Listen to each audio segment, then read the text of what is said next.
Hey guys, it's Jack here, and today I'm going to be doing a video that I've been meaning to do for years. How to care for axolotls.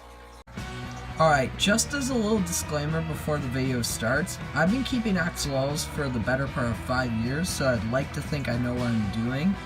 I currently have 2 of them. I've owned 3 in the time I've kept axolotls.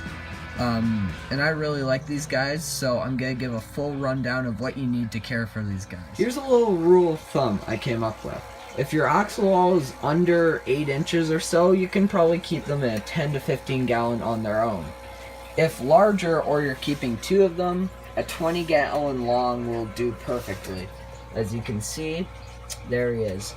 Another crucial part of the setup is you gotta have one of these sponge filters. You cannot, and I repeat, cannot have a filter like a hang-on back. They can damage axolotls' gills, and it's just not a good idea to keep them with.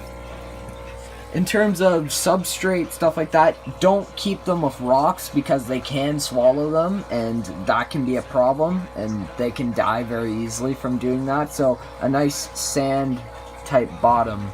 I do need to replace the sand on this because it's getting old, but yeah. Alright, for food you got a couple different options. I use bloodworms for most of the time. They're convenient, they're relatively inexpensive, and they're just a good, healthy food for them. I wouldn't recommend just feeding axolotls this stuff. I just use this really as a supplement because it's got some nice vitamins and stuff like that, which is good for them. If you've watched my channel for any amount of time, you know that I like to feed my animals live. Some people don't really like it, and some people warn against the dangers of it. I don't see a problem with it as long as you get your feeder fish from a reputable source and make sure they're not diseased or anything. But they're good for an axolotl. Like, I think they're good to maybe bring out some hunting instincts and stuff like that.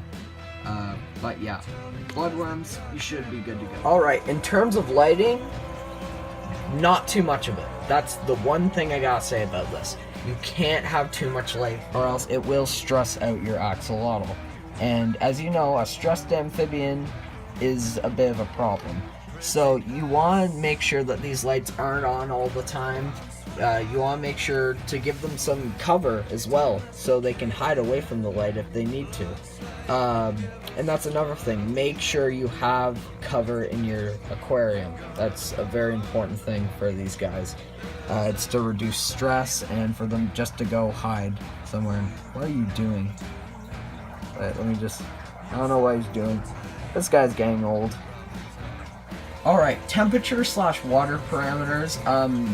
Just one thing. Keep axolotl water cold. That is the #1 problem.